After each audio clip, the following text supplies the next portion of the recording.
Every burger had a mother, no more creature should die.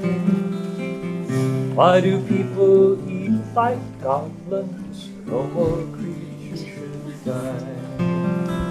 I love life and I love kin, you're related to me. I love the skin I was born in, you're related to me. That chorus is easy, everybody can do this, try it. I love life and I love kin, you're related to me. I love the skin I was born in, you're related to me. For every dinner, every day, no more creature should die. Billions killed in the cruelest way, no more creatures must die. Chorus. You love life and you love kin, you're related to me. You love the skin you were born in, you're related to me. When I think of the meat I've eaten, no more creatures must die. See the faces of the lives I've taken, no more creatures should die. Here we go. You got feathers, you got fins, you're related to me.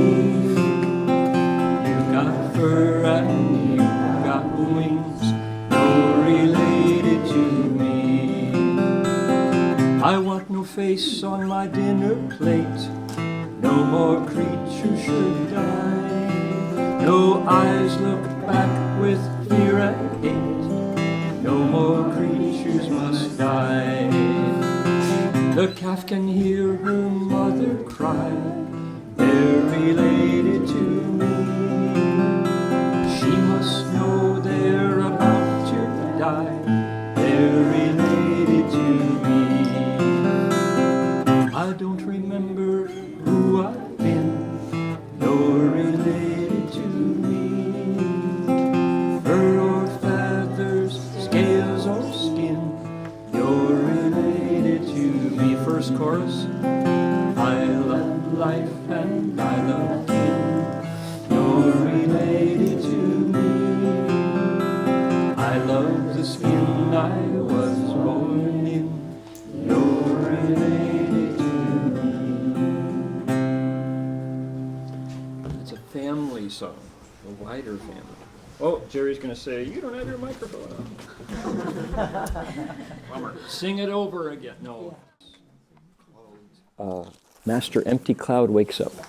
And it's a Chinese song in Mandarin. Master Shuyan's Enlightenment, page 35. And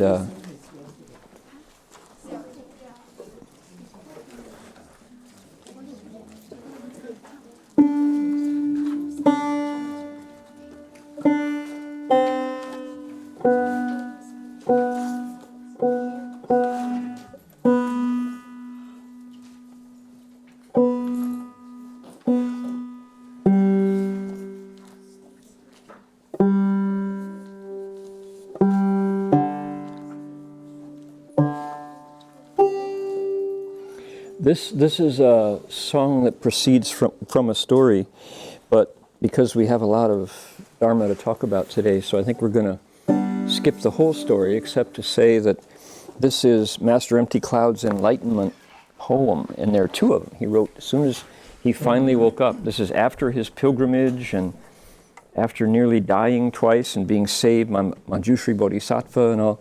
He still wasn't, quote, enlightened.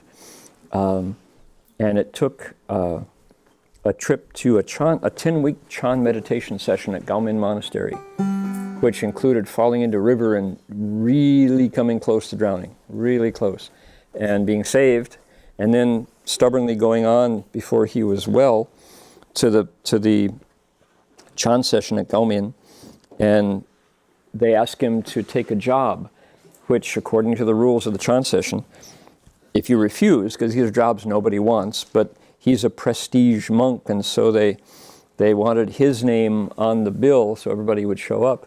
And he said, no, I don't want to do it. He didn't say, I nearly drowned. He's too, too stubborn to admit that kind of weakness. And so he had to get a beating with the incense board. Maybe you saw Hong Kong yesterday with the big wooden stick. Well, they beat him with a wooden stick. And now he's like really close to death's door. And he can sit without any flicker of false thoughts. He's just too exhausted.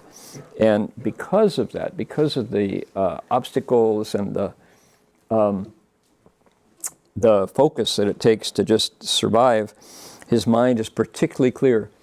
And his illness goes away and his spiritual qualities develop. And so he holds out a teacup, holds out a mug made of porcelain, and it's late at night, and he's got tea leaves in it, and somebody is supposed to pour hot water in to make tea, and they miss the cup, pour the hot water on his hand, and he drops the cup, and it shatters on the floor, and with that sound, he's enlightened. He wakes up. So the first thing he does is he writes a Chan poem.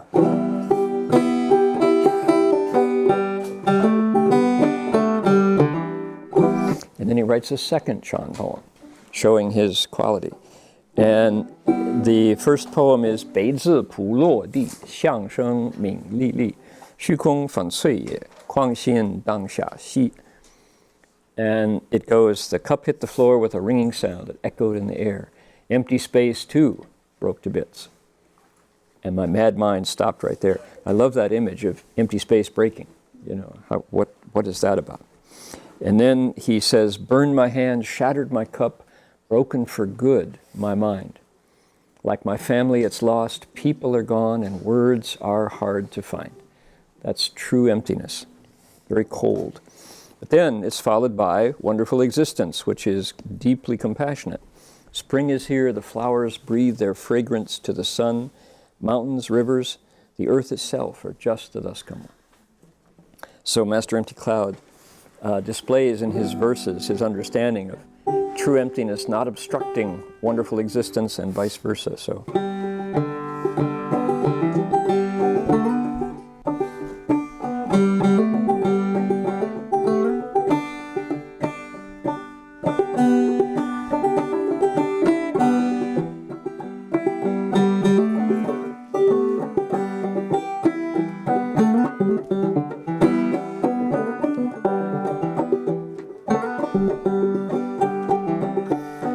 Time comes, you'll all sing along, saying, 北子, little high, sorry, but it fits the banjo. 北子普落地，上升明历历. Maybe take it down to your pitch. 虚空粉碎也. Sounds more West Virginia this way. 当下息.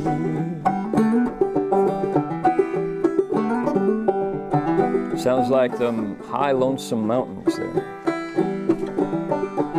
Here we go. The cup hit the floor with a ringing sound that echoed in the air. Empty space broke to bits and my mad mind stopped right there. Here we go. 北子普落地。上升明历历，虚空粉碎也，光心当下息。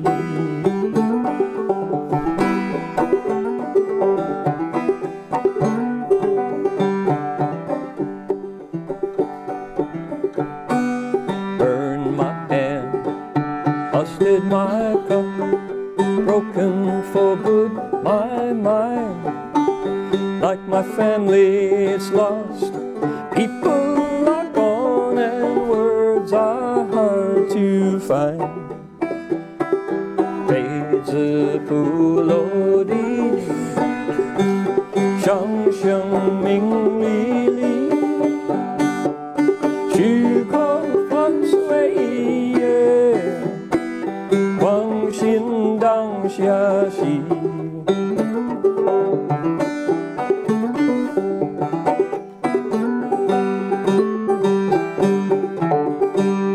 Spring is here, the flowers breathe their fragrance to the sun. Mountains, rivers, the earth itself are just the thus come one. Fades the pulodi, shang xiang ming li li. There you go.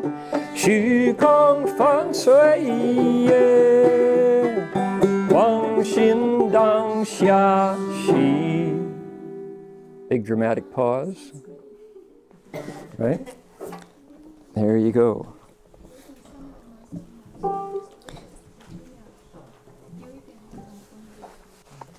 So I forgot to remind Doug, just out of politeness, that we're hoping that you will speak after lunch. All right. It's nice to let the speakers know in advance, not springing it on them like we did to the nuns. Okay, good. So we get to hear from Doug Powers. So let's see, we got a little less than an hour to review our text, and I had some things I wanted to share, and maybe the Dharma Masters will share something just about the process or not, or so it'll come up. I don't know how the discussion will go, but this is what made sense to me. I was happy that we could finish reciting it one time in a group. If you were to recite this from the start as a as a practice, it would probably take you 50 minutes, 45 minutes? Maybe not, to do the whole thing. Because reciting in English is harder. There's more syllables. Maybe not that long. Maybe you could do it in like 40 minutes, 30 minutes, to do the whole thing from start to finish. But it took us much longer than that, because we were adding our commentary. And I had on my computer an early version of the text, translated by BTTS, by ourselves. And as I was looking at the way we interpreted it, I really saw growth in understanding. I won't go into that now. It's not everybody who's interested in textual, in the English language phrasing of it, but for those of you who are interested, I'll share that later. We've really come a long way in our understanding of Dharma, as well as understanding of how the Buddha's voice could appear. Some of the things, I won't go into it. It's something I really enjoy doing, is crafting language that people actually speak and trying to get down to English that communicates. And when we translated it earlier, we were struggling with our Chinese. We were struggling with our early understandings of Dharma, and realizing that the Buddha can speak English. So the question that we're asking ourselves as we approach this 26th century old ancient wisdom text is, how does the Buddha speak? How do we hear the Buddha? And the answer is not one way, multiple ways. Okay, multiple ways. Some people want the Buddha to be a stern father who's got the answers and who makes us feel passive and, or what do you say, receptive and somehow smaller. Doesn't sound right. Some people like the Buddha to be a really stern dad. He's no nonsense, he's got high standards, and all you have to do is accept. And that's how it works, you know. So we hear it that way. Other people want the Buddha to be a coach. What is the coach's job? The coach wants to bring out the best in you as a player. He wants you to perform at your very best. He knows how the game should be played. He's played it. He's not playing. He's interested in you, the players, and you, the member of the team. And he wants to get you across the goal line without injury, successfully, and with a sense of teamwork and purpose. And so the coach encourages. He's not on the field. You're on the field, but the coach is going to get you to where you want to go, not as an individual, but as a team, right? And bring out the best values of the game and have you understand what you're doing and bring you back safely. That's the coach's job. And the Buddha, to my understanding, fits that role really well. You know, what do they say? That the how does it? I'm trying to bring back the Chinese. 师父领进门，修行在个人, right? The teacher brings you to the door, but you yourself have to cultivate. You have to walk into it yourself. That's the Buddha that I saw Shifu show to us, right? So, anyway, there's a voice in the early translation that is very distant from kindness. It's commanding. There's lots of shoulds in there. It's judgmental. It's entirely male. It's a misogynist voice. The feminine is not present in some of the early translations. It's frightened. As I was looking at my body, as I was reading the earlier translations, I realized that I was clenched as I was reading it because there was an energy in the scripture that engendered fear, and it seemed to me the interpretation was fearful. It wanted a distance from the Buddha. It was language that kept it at, even the pronouns were one, and they were commanding voice. They were exclamatory voice, or no? What's the voice where it's not declarative, not exclamatory, imperative voice. Thank you. Yeah, imperative. You must do this. Instead of, here's this. This is the Dharma that takes you across. Your choice to choose to pick it up. And it's also ungrammatical. A lot of the early language was in between Chinese and English. It was Chinglish, genuinely Chinglish, and it was a kind of a translationese. It was based on not having thoroughly digested the text yet, but reaching into the dictionary for the first equivalent and pasting it on there. And, it was the first attempt. It was the first attempt. And so it can't be too harsh on us back then, but we've grown in our understanding. And I think just tried to move the text inside. So it speaks to us in a language that we actually use every day. We don't have to hold the Buddha up in heaven as the creator, and we, the sheep, are just unqualified to interpret. That's what Shifu, I think, was waiting for us to do. We saw him kneel. He came up, he said, okay, who's going to speak the Dharma? With this look of joy, and nobody moved. He knelt in front of the Buddhas. Kneeling down there, says, nobody wants to do what I do. Nobody's following me. I guess I'm a failure. And he knelt there, and people were like, Shifu, please stand up, don't kneel. I'll do it. And then go up there, go away, Shanzhishi. It's like people didn't do what he wanted us to do, and we're still not doing it. So, that's reflected in some of our early translations. A bodhisattva of the lay life should vow that living beings will realize the empty nature of the household and avoid oppression from it. Bodhisattvas should make this vow, but they probably won't. Right? What kind of a voice is that? The bodhisattva, like looking at the situation and going, may all these living beings please, work together to wake up. It's not. It's you should do this, or I'll get pissed.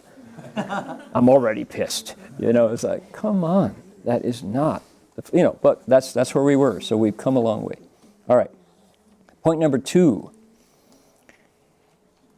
We shouldn't assume that having this in our hand is easy to get here. It's not. It's rare. In Asia, you might want to encounter the Avatamsaka Sutra, but you probably won't get a chance.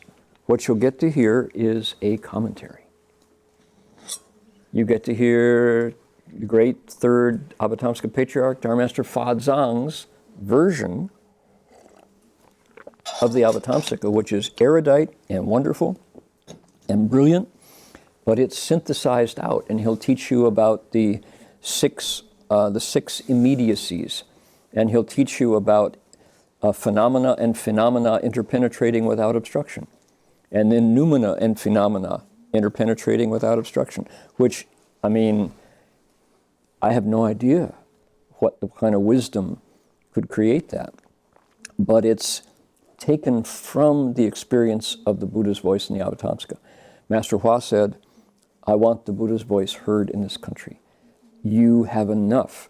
We want to activate your inherent wisdom so that when you use your wisdom to interpret the text, the Sangha, having personal experience and cultivation, will help interpret and develop our inherent wisdom on the text, not on a commentary. Now, when I say that, I'm opening myself up for the critique that I'm slandering, because why? Those commentaries are priceless. They're jewels of human wisdom from men and women after the Buddha, many of them from the Tang Dynasty, when Buddhism was, shining in China. But their commentaries are from people who are synthesizing the text just as we're doing it. We're synthesizing the text too from the 21st century from, North America right now. Those came from the Tang Dynasty 1,300 years ago, and they're incredibly valuable. But Shifu wanted us to do what they did, not repeat what they... Well, that's not right. He wanted us to have the experience they had as they made the commentary, not to simply parrot the commentary, or say, we need to focus on the commentary, not the source, right?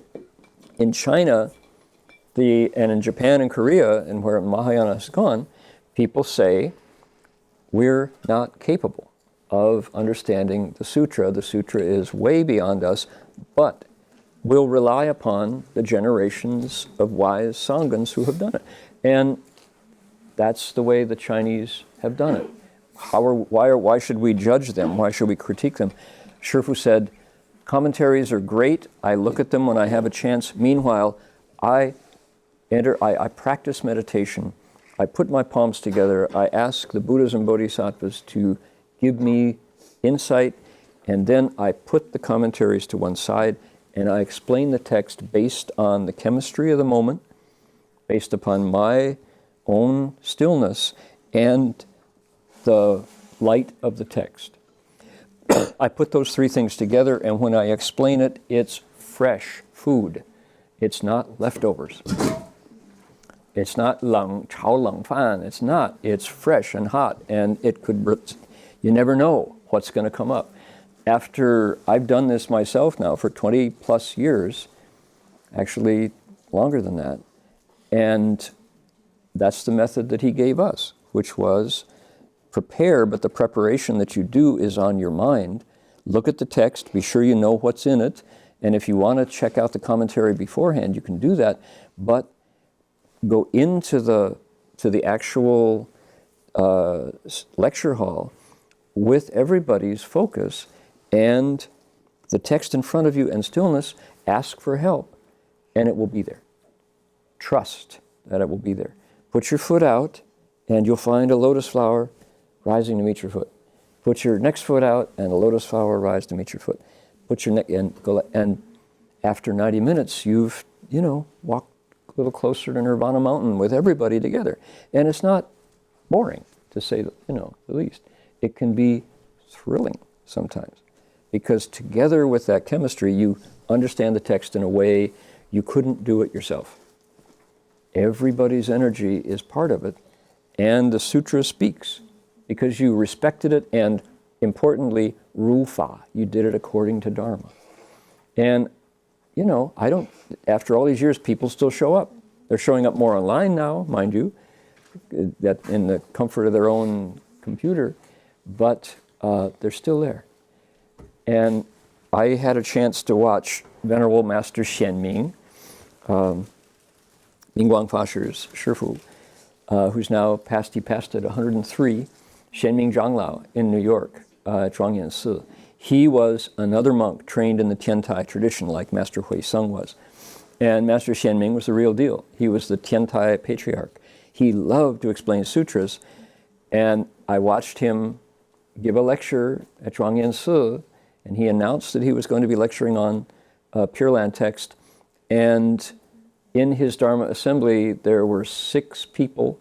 The youngest was about 75, and there were 2 monks who were assigned to the duty of preparing for the sutra lecture. And these were 2 younger disciples, and they came in, and they first did Lu Shangzan, and Master first they did Qing Shi. They invited him in, and bong, ching, bong, ching. Master Xianming came in, he was beaming, because he really liked to lecture on text. And he like slowly gets onto the seat, and ying, ching, ho, shang, bong. And it went on like this for about 40 minutes of ritual preparing for the sutra lecture. And you can see Master Xianming there going, you know, I hope they're still awake, you know. And then finally it was time for him to speak. And they went through like 5 or 6 different praises and, you know, openings and all. And he said, "Go away, shan zhi shi, go away, qing shan seng, xia lai, wei da zheng, jiang fo pa. 佛法是最妙的一种解脱之路." And it was like, Shifu's talking, yeah, mi dong Shifu, you know. And these 70-year-olds were there, and I'm going to be 70 in a few years, but there were no young people there at all. They were out doing their lives, but who wants to see Dharma theater more than once? You know? It's a historical piece, and it's scripted, and it's predictable, and it's the same. And if we lost it, the world would be totally darker. We can't lose it, but nobody wants it more than once, because it's a historical piece. And poor Master Xianming, he was like, he could see, he knew what he had, and he wanted to give it to people, but the form obstructed him, right? And so what did Shifu do? Shifu said, okay, we're going to request Dharma, go around with the incense, you know, bow down, and then we'll start. You put our palms together, and then we're going to say, okay. And then he would say, okay, when I see a dust-free road, I think, may all living, put your palms together. Oh, he'd say, you know, and we would, okay, sure. You know, always practice great compassion that moistens and nourishes their hearts. Now, what do you think that means? You know, and then he would call, what do you think it means? Shifu, let's see, it means this. What do you all think? Was he right? You know? And Shifu would go, he'd break all of that theater to get to the text. And then he would require us to engage. You had to engage or else you'd be embarrassed right there, you know. And so it's like, Shifu said, understand that I am not bringing you Chinese Buddhism. Now, what's wrong with Chinese Buddhism? Absolutely nothing, except it got institutionalized. It got removed from the immediate experience to the form, like it does every single time. It goes to a new country, a new culture, a new language. It will happen in America probably within 100 or 200 years. It'll happen in Canada. It'll happen in Australia. But it's not there yet. We're still in the first flush of personal experience. of the Dharma. And so that's what I think Shifu had in mind. And I could see, you know, Shenming Jianglao was Shifu's peer. They were of the same generation. And Shifu had the I don't want to say courage, but Shifu was always a rebel, a reformer, and he just didn't bring the structures over. He didn't, because why? His audience didn't know about them. They weren't expecting them. We weren't expecting them. We didn't know the way it was done in China. When we assumed, when I went back to Asia with Doug and others, and Marty and the other, we assumed everybody did it the way Shifu did. Well, where are the sutra lectures? Oh, sutra lectures? Oh, we had one last year. You know. Well, what was it? I forget. You know, because why? And Master Zhenyi Fashi from Baojie Chansi in Wugu, he left home late. He was a successful businessman, and he loved Fa Hui. He had a great voice, and he loved the chanting, and he loved the bowing and the ceremonies. But he said, "Oh, 教宗，就是教宗，我不敢参加了，对不起。"他说，太多文字，太多名单，太多这个用词，太多用语，我真的，我5分钟后我就低头睡觉。And so anyway, he said, I fall asleep in 5 minutes. He said, I love Buddha Dharma. I can't stand the teaching school.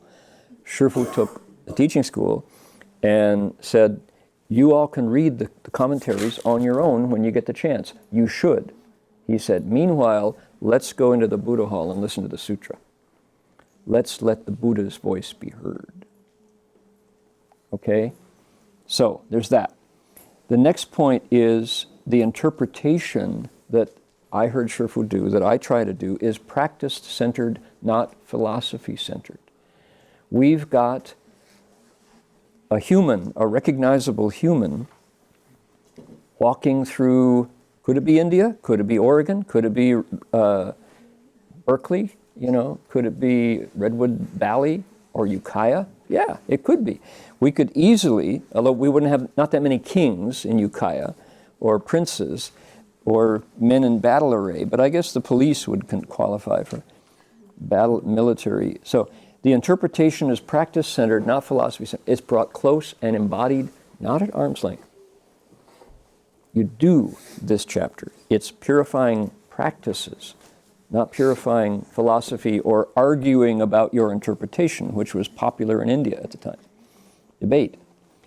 The text is a very human document. There's a recognizable person reacting with kindness and generosity to situations that you might recognize in a normal day, with exceptions. There are some cultural issues here, but not that many, right? So you can see how it's a generic meant to apply in part to any culture, any time, any city, any country, any countryside. You know. So it's a dialogue. Let's make this bigger. It's too small. So 110 questions come up because why? The questioner needs to know how to teach correctly. Manjusri is the one who can tell him.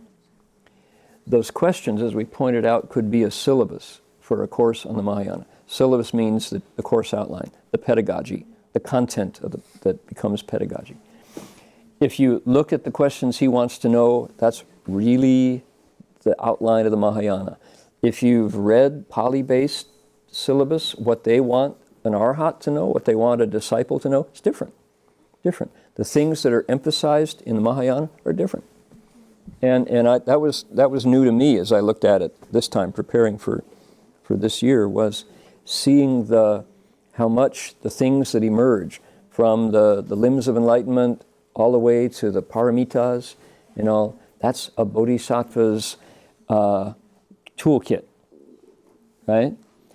The answer that we get from Manjusri is, if bodhisattvas can skillfully use their minds, they will get supreme and wonderful merit and virtue. That's the key.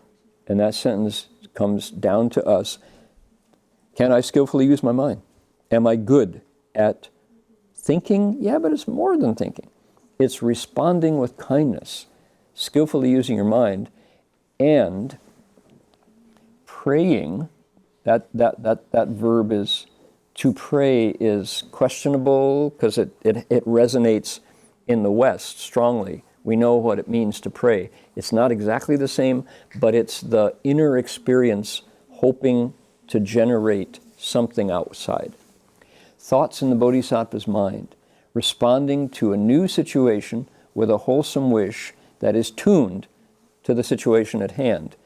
And those prayers, those thoughts, those responses move from the individual to the whole, from the self to other, from the personal to the universal, every time. And there's a reason for that. There's a method, which is every time the Bodhisattva says, may every living being, he or she is giving a piece of the self away, thought by thought. So this is in tune with the Buddha's project of how to erase the self, how to transform the selfish, how to see through the notion that I'm broken from everything. I'm inside here, you're all outside, I'm kind of alone and confused, and you guys are sometimes in my way, you know, you're sometimes really annoying, and sometimes you're really attractive, and I want to get close to you, and I can't, and even when I get close to you, I still feel lonely. That's not a good method, right? Is that the way it's supposed to be? The Bodhisattva is giving away the limits to that vision to get to a place called great compassion, which Shifu said is the highest state. He said at different times. He said, Tongti Dabe, great compassion is the highest state. Another time he said, no afflictions is the highest state. But when you get rid of the self, you get closer to everyone. And then any person, every person you meet expands your awareness of the deeper identity, the deeper unity. Each vow and wish is a practice of the method of transference. That 10th vow of Samantabhadra. Each thought, this is key, we didn't say this yet. The other day with our volunteers, we talked about the Bodhi resolve. And the first is to say, ultimately I can become a Buddha, I can have great wisdom. But the way I'm going to get to that ultimate destination is by Xiaohua Zhongsheng, immediately, on the spot, teaching living beings. So if you want to teach living beings, what if you don't have any living beings to teach? Because you've just been too nasty. You've just been too selfish, too, self-centered and ambitious to have anybody want to get close to you at all.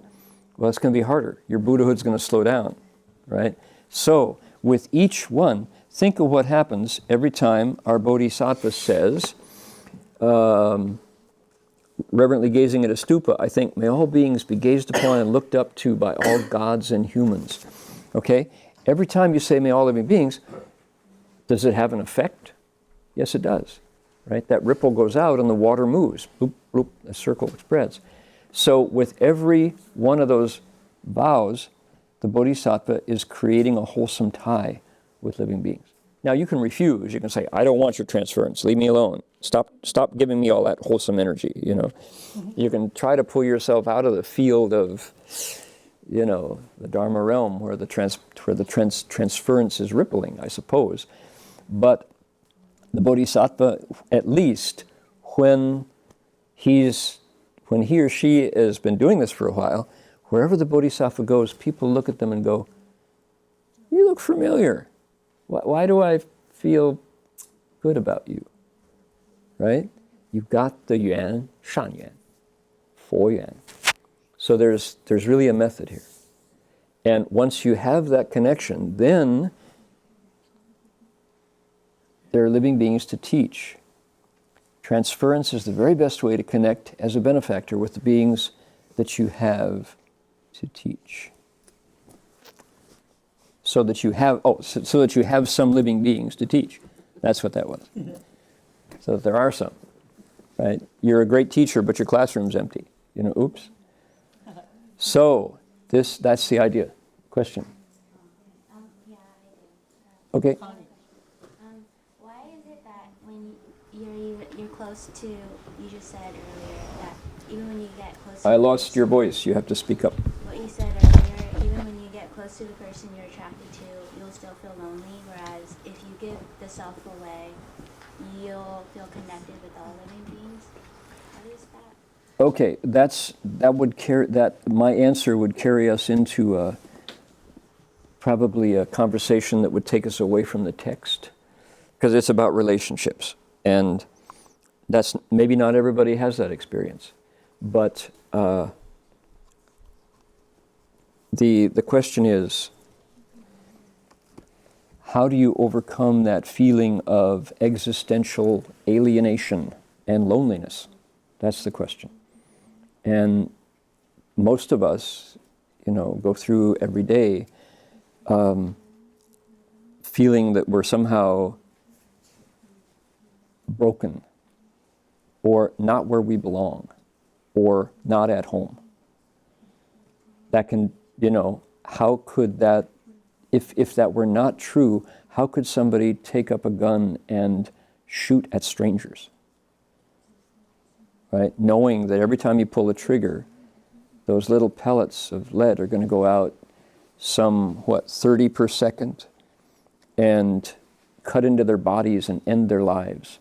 If we didn't feel broken and alien, the word is alien, not related. If that's somebody who you prepared toast and jam for at breakfast, well, I don't know, maybe you really hate the person you eat breakfast with. Maybe you want them dead. That could be, I suppose. But somebody you served at lunch, over the counter, do you want to destroy them afterwards? Probably not. Why? Because you see their humanity. You feel connected to them. How could we create a world where humans, you don't see any other species randomly ending the lives of their peers, right? No other species does that, except maybe for food occasionally, then you eat but you don't just do it randomly. Humans have done this. We've responded to the sense of brokenness from others very destructively. We're not successful as a species so far. We create tools for killing each other. And you wonder, with the advent of atomic weapons, right? Einstein went to President Roosevelt and said, our knowledge of physics should not be used for these destructive things. These are signaling the end of civilization. And we need to, be aware of that. Interestingly enough, the chief science officer of Sun Microsystems, a guy named, what was his name? Bill Joy, J-O-Y, Bill Joy, went to President Clinton and said the same thing. Only it wasn't atomic weapons, it was viruses, robotics, and nanotechnology, making tiny things. He said the same thing. He said humanity has created the tools online to end itself now. So, but that's what we've done. So here's the Bodhisattva. So Connie, I'm not going to go into, yes, you can be with people, very close to people, and still feel lonely. That's the point. That's the point of it. Marion? Is prayer transference? It can't, no, it's not the same. It can be the same thing. I think the mental experience of prayer is the same experience as transferring. You go to the same place in your heart when you're praying for somebody as you do when you say, may all living be. So the impulse is the same. To say, what's the difference? Prayer is often understood as, God help me. Right? Read the Psalms. Right? The Psalms over and over and over again are, I am broken. I need to be saved. God don't destroy me. God was not a joke for the Israelites. And it was, God, have mercy on me. Please don't kill me. So transference is, I have and I want to give. Right? But it's in the heart, it's the same impulse, is to look outside, to go from the self out. That's why we have to use the word prayer carefully. It's not, because most people think prayer as, So, there's as many psalms of praise as there are psalms of help. But a large part of the psalms are, I am broken, Lord. If you go listen to the Benedictines, they call it the office. In a Benedictine monastery, the Catholic monastery, 8 times a day you go to prayer. And what do? They recite the Psalms. Psalms, right? It's one of the books of the Bible. It's King David is supposed to be the author. And the book of Psalms has 200, you know how many? You remember? How many? There's like 250. Anybody know? 237. Thanks, David. I knew somebody would know. 237 psalms, and their psalms and songs are kind of the same. But the office is you go through the calendar year, and there's a certain number of psalms that are up every day, especially on holidays and saints' days, and they do all of them in a year. But it's up to each individual monastery how many they want to do. Sometimes they do them all in a week, and other times they string them out through the year. Anyway, you read the Psalms, and you hear this ancient voice of ancient tribes addressing a superior power and asking for help and also praising. So, and there's a large part of smite mine enemy, grind them to dust, let not one escape, may they be smitten to death. There's lots of tribal violence in the old. It's a history text in part of peoples who lived in a very harsh world. So yeah, okay, that's basically what I wanted to say about the summary of our text.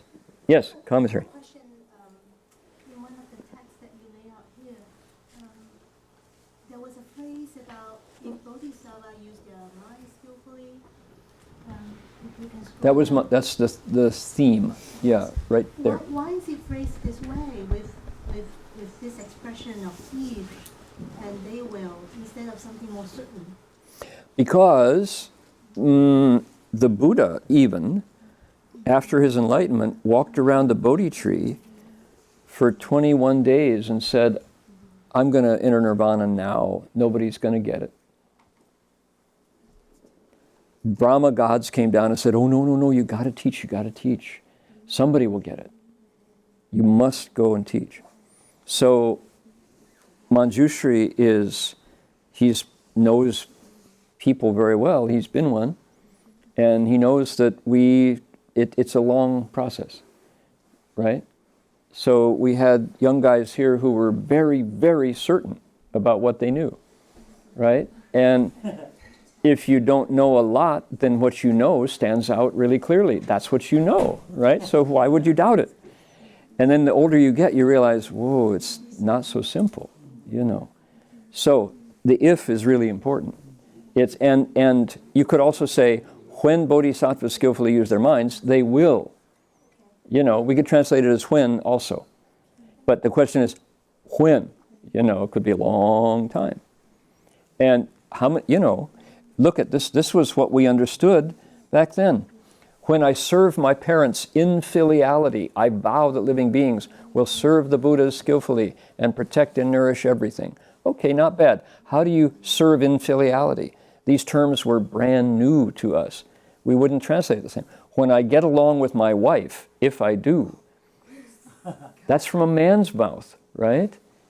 It's like spouse is a much better word because it's gender free. But this is not just a man saying this. I vow to living beings will treat enemy and friend equally, just like my wife.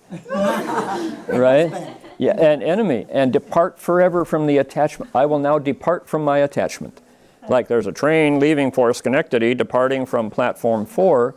You don't depart forever. That's not the language you use. You leave behind.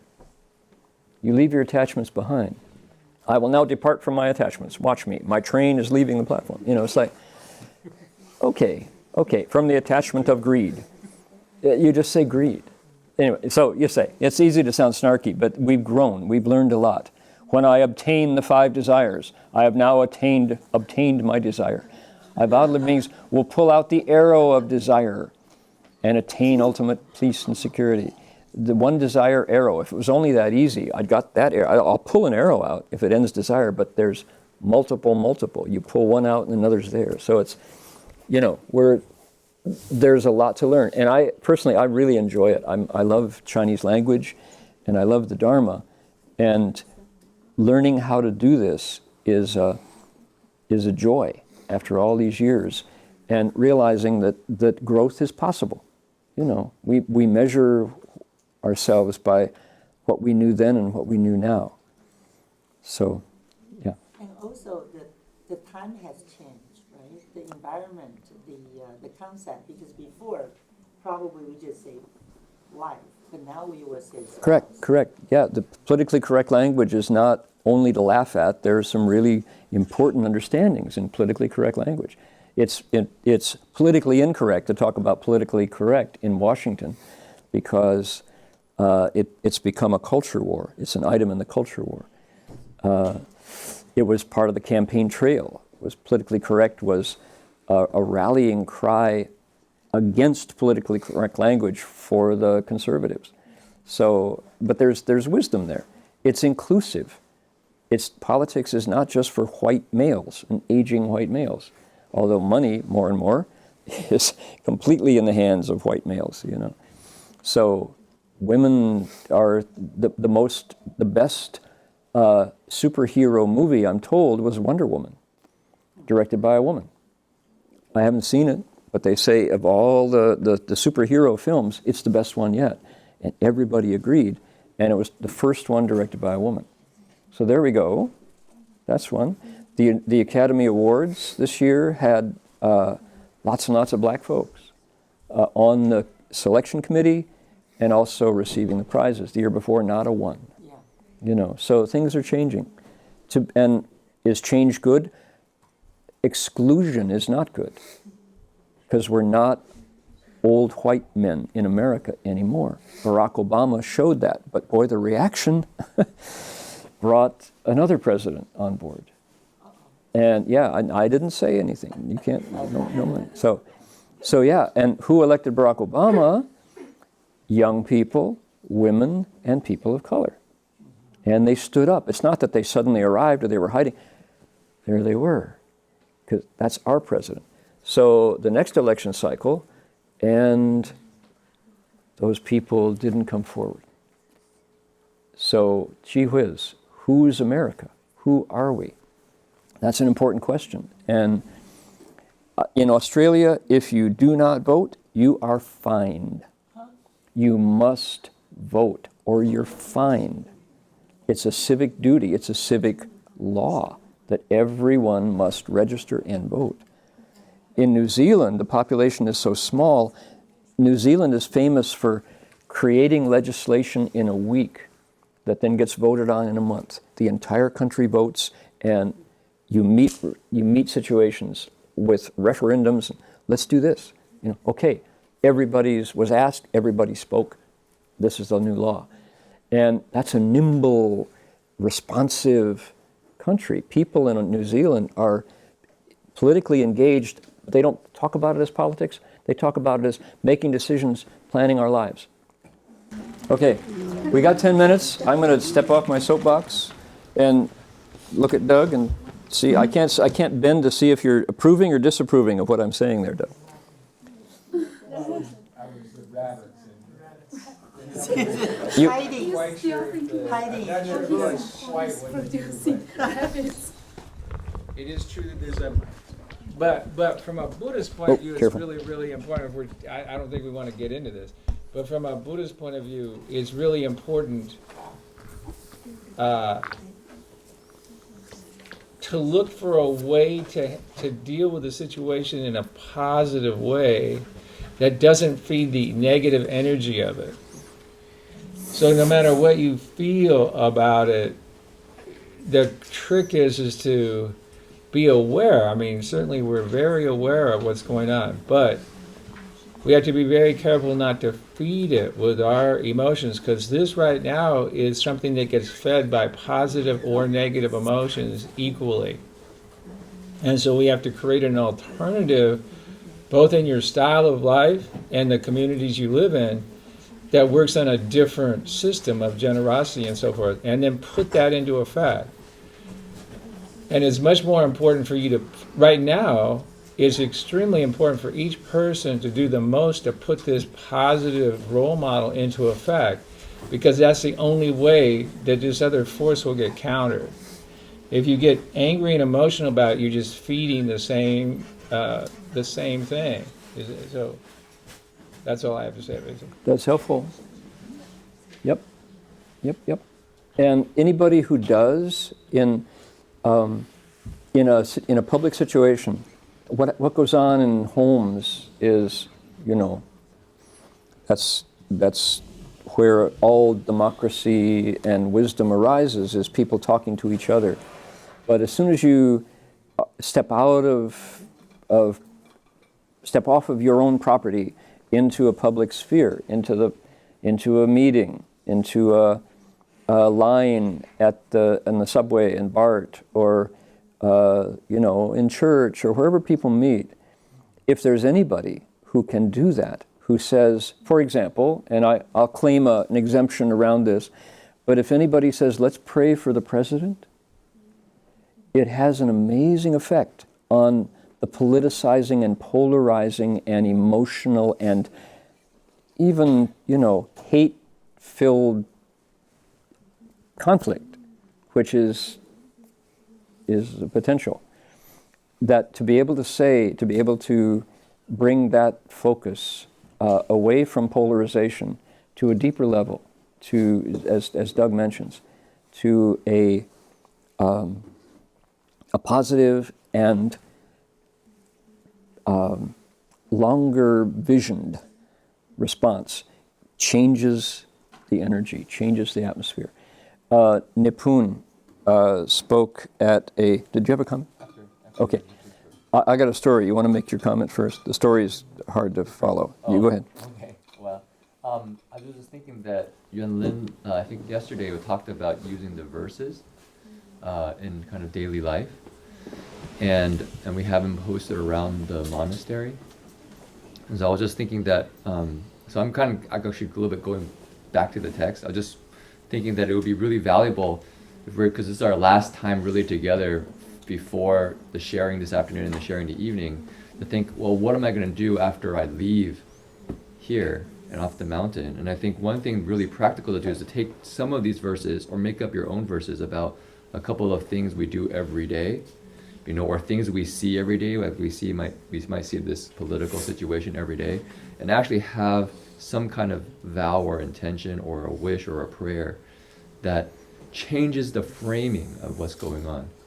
I think that's what Doug is kind of pointing to, that the way that society frames stuff for us actually just traps us back into what's going on. So like when Doug was saying, given the situation, if we react with anger or react with, good, like this kind of energy, that actually just feeds the energy from either side. But if we change it to something like this, it goes really deep, and something in our heart changes, and then something in the world really could change. So my sense is, if we could, after this retreat, just find maybe one or two things that, maybe use the bathroom every day, so you have one on the bathroom. Or you drive your car every day, you can make one for your car. And you make a real sincere wish whenever you do that action, then you somehow take the sutra back with you down the mountain. So I just wanted to make that reflection. Yeah. Do we have a copy? I think you are welcome to take one home with you. These were, we may not be returning to these in a number of years, and they're just going to be living in a box. So please take it home. But did you see on the inside cover a little statement about respecting sacred books? So they're not just another pamphlet, right? Just one more thought.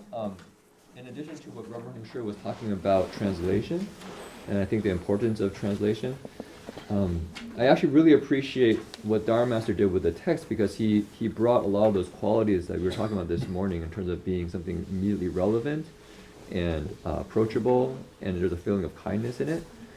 And it's interesting because I sometimes read the Chinese, and because the Chinese is so terse, and also my Chinese is not so good, there's that little bit of a distance. So my sense is it might be worthwhile, even for yourself, to take a look at these texts and really put it into your own language. You know, what are the words that really connect to your heart, and not just have it at an arm's distance, because words and language are actually very powerful. Like we use the word prayer, and a lot of different associations come up for somebody having grown up in a Christian background. We use the word like yuan or vow, and it's another whole. So where does it connect to ourselves? So it's actually really fun when you start working with language in that way. You kind of dig in and you really start mull over, is that really the best word I would use for myself in this context? And then just keep reflecting. If you can get even just one or two really deep in your heart in that way, there's somehow it changes your mind. So. Yeah, and to take a step further back from that, I think something I was reaching for, Jin Chuanshi is pointing in that direction. Master Hua gave us permission to do that. Okay? And I think whenever there's an institution around when you get to the sacred, how do you relate to the sacred? Well, that would be a picture of God or His holy words in the Bible, in that one case, or the Quran, or wherever. But here we have sutras, and Shifu took away the fear of interacting with them. And there's a lot of fear. Let's take it away from that. Let's make it respect. But respect can often mean don't touch it. And, or even you're not allowed to, or you must not. And if it's genuine respect, this is words of the Buddha, so I always do this. I don't set it on the ground. I don't put it underneath a newspaper. I don't use it to line the bird cage, things like that, of course. But if that goes into you don't dare touch it, then you've cut off the source. And for Jin Chuanshi to say, make it your own, Shifu would say, absolutely. Now, would he say, stick it in your back pocket so that when you go down the road you can pull it out if you haven't washed your hands? I don't know. Maybe he would probably say, wrap it first in plastic or laminate it. And then, if you have a thumbprint on it because you were out in the woods and you couldn't wash your hands, so what? The Buddha's not going to zap you, for having opened it and read it. So that's key. Shifu gave us permission to make these our own. Right? I would also Cynthia? like to make a comment that I really appreciate doing this entire week session in English. I think Reverend Heng Sure mentioned this earlier.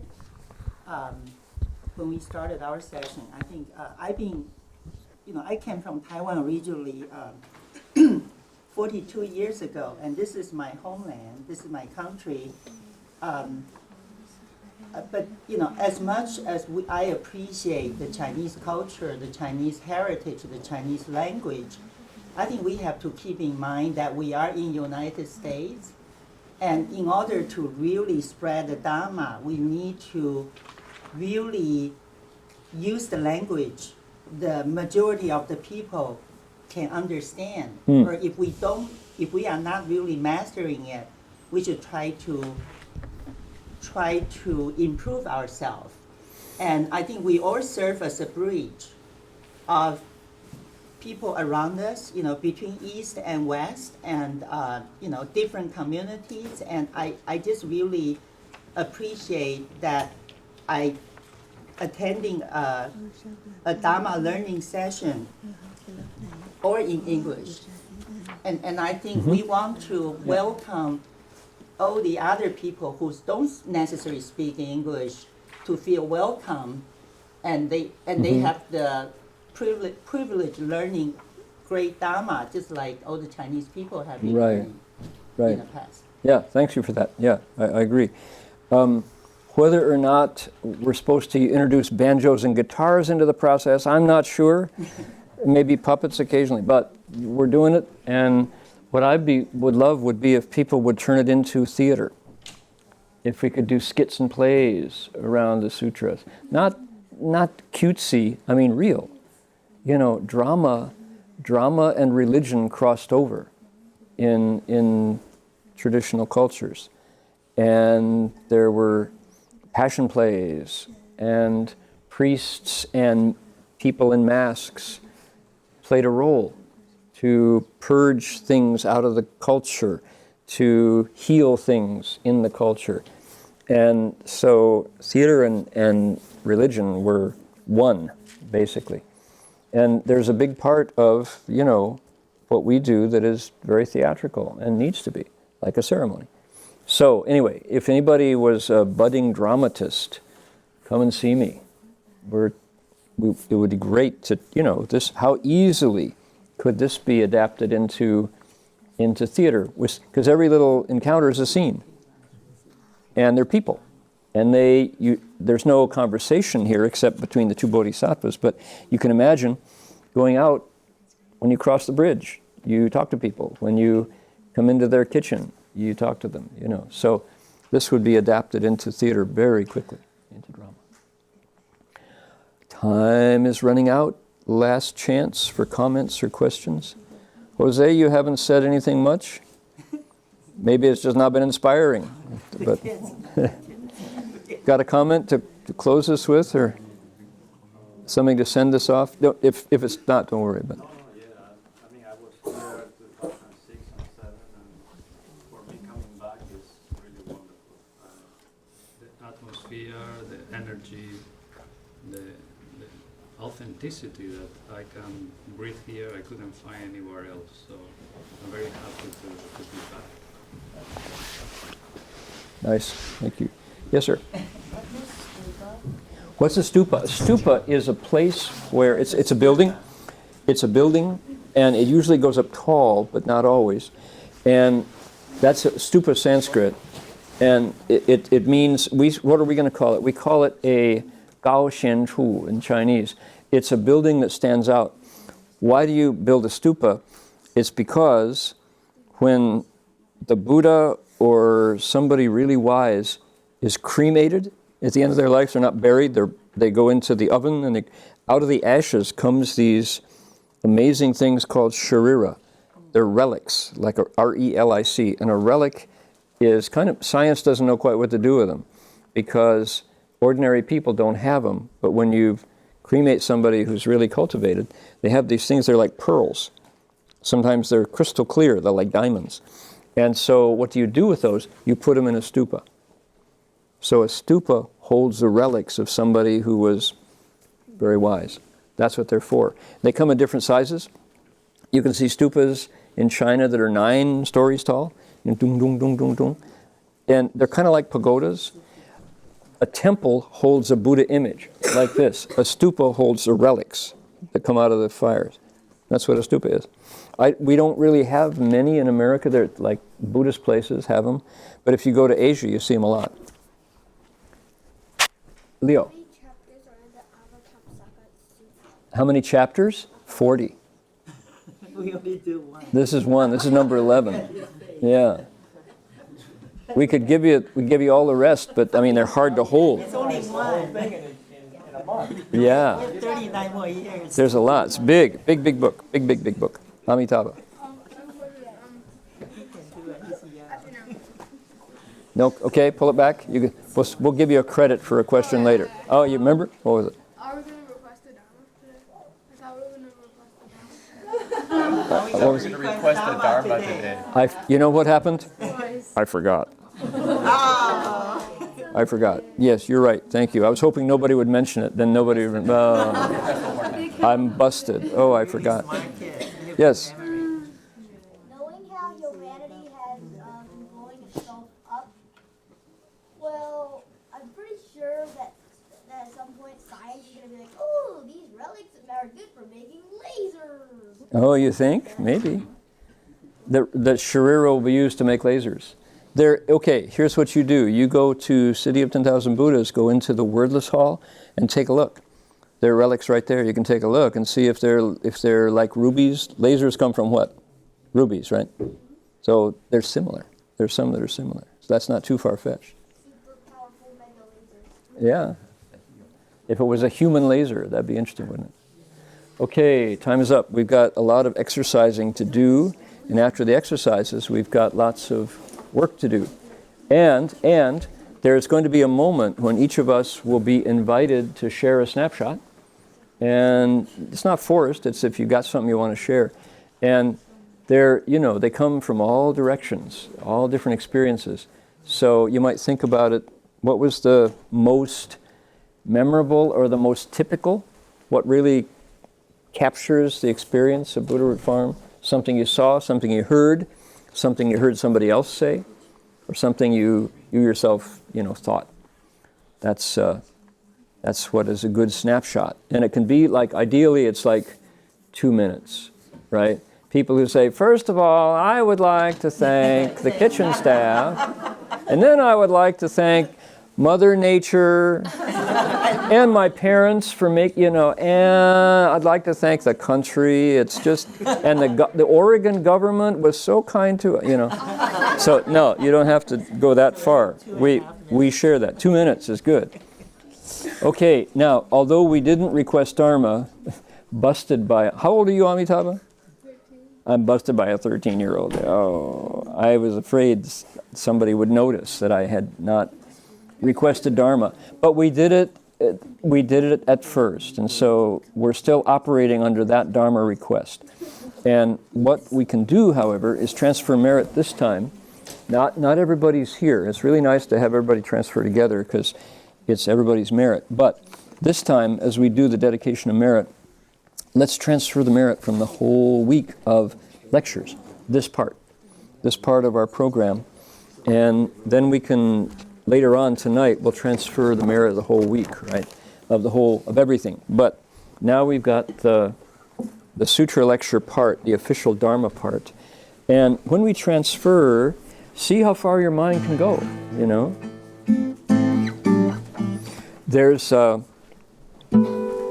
meditation called metta bhavana, loving kindness, where you consciously send out merit in that direction, front of your face, the direction to your right, the direction behind you, the direction to your left, the intermediate spaces, and then below, and then above, and you come back to your heart center. And everywhere, every direction, you say whatever your wish is. And you would visualize it going out to Coos Bay and up to Eugene. And then you visualize it going down to Sacramento and up to Portland and then down to LA and then up to Seattle. And, you go to Canada and you go to Mexico and you just bring the whole world into your scope as you transfer. And then you take it off the planet. And then you go into the galaxy, and then you go as far as your mind can carry. And who's to say that the goodness doesn't go all those places? And the more you do it, the more you can. Your transference muscles grow as you transfer. So let's think about that. And you can also transfer to something really concrete and practical, like may we all be back here on the mountain in 12 months. May our transference carry us back to Buddha Root Farm next year, with our classmates and buddies together. It's up to you how you want to transfer.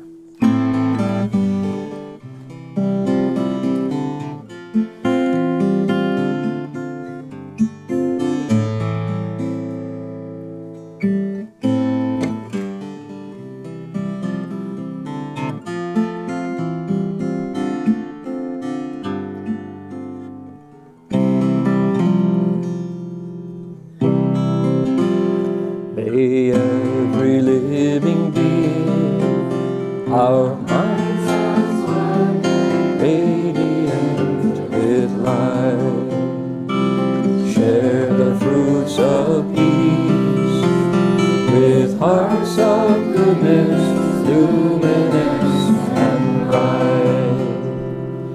If people hear and see how hands and hearts can find in giving unity, may our minds awake to